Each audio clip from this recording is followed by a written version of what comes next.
So there's two kinds of people that can be in that situation. One is kind of like a gatekeeper, and they don't understand, like they can't even have this conversation. Like you'd ask them questions like, why now? And they'd say, because my boss told me now. And it'd be like, well, why?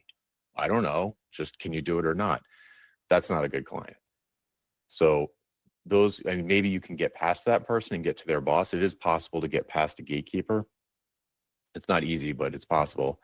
But if they can't answer the questions that I was talking about with any meaningful improvement to the business, then, you know, hourly would be like I wouldn't work with them. I'd be like, I don't know how to win. I don't know how to create customer satisfaction in someone who can't tell me where the goalposts are.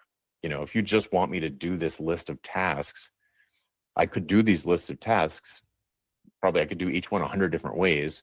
I could pick a way to do it that's going to cause problems for you down, like I paint them into a corner somehow, where, I don't know, maybe in your world it'd be like the mapping in the data warehouse doesn't support, or the granularity that you created in the data warehouse doesn't support the kind of reporting that they end up needing to do. So you do all of this work, and then they can't run the stinking report that they want because it doesn't go granular enough into like the field service ratings or something.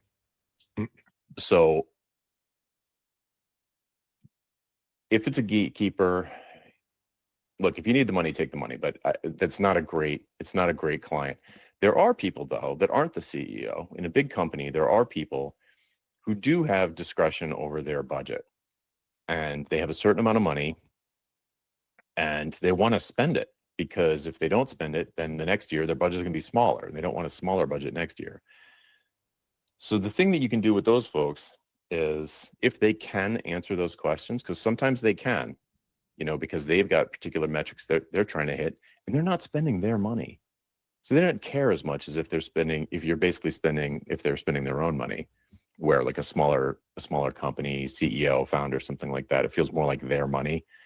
Where if you get an SVP of finance or something like that, and they have, you know, 5 direct reports, and they run a department of 150 people, that's kind of like a small business internal to the larger business. And they can answer those questions. And you're like, well, why would you want to do this now? It's like, well, this is a major strategic initiative. My bonus is going to depend on getting this done by the end of Q4. It's critical that, you know, I was supposed to have this done in Q1. And in my last review, my boss tore me a new one because this wasn't done yet. So there can be a lot of urgency, even though the valuable outcome that you're delivering is to this person getting their bonus. And it's sort of like, I wouldn't use that as the basis of the quote, but you'd understand of the proposal.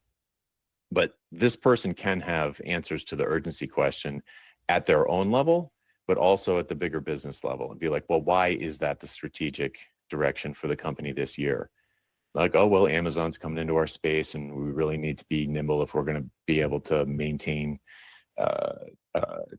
high enough margins to make this make sense. Or tariffs, like something happens in the government, at the government level, new regulations. So these pressures can come in to make things urgent, even when the person isn't the CEO. So again, if they can't or won't engage with you, or let's say me, if a client can't or won't engage with me around what business outcomes they're hoping to achieve, personal and business in the case of the manager, I don't even know how to write the proposal. I literally don't know how to do it.